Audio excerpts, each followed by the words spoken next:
Welcome back to my channel TechGetter Official. In today's video, we will see how to block any application, program, or game from accessing the internet in Windows 11, 10, 8, or 7. Firstly, click on the search bar and type wf.msc, and then click on Run as Administrator. This will open the Windows Defender Firewall with Advanced Security window, which allows you to control network access for apps in detail.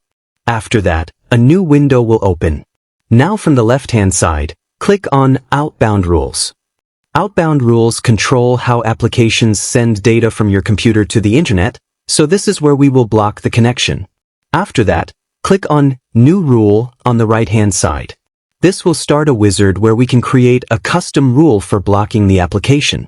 Now select the option Program and then click on Next.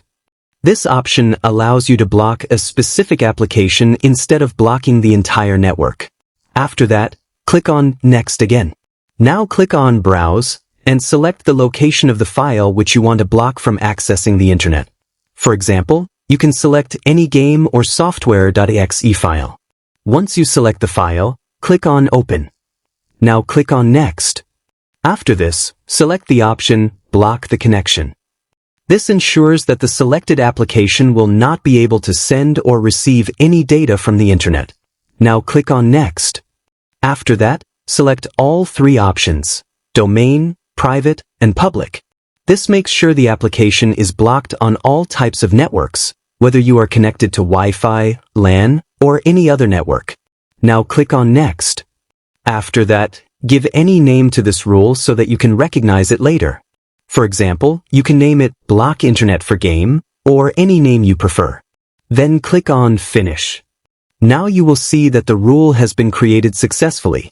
This means the selected application is now blocked from accessing the internet.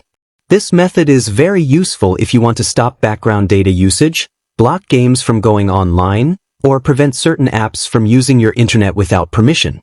If you ever want to allow the app again, you can simply go back to the same outbound rules and disable or delete the rule. So by following these simple steps, you can easily control which apps can access the internet on your Windows system. Thanks for watching. If this tutorial was helpful, make sure to like, comment, and subscribe to TechGetter Official.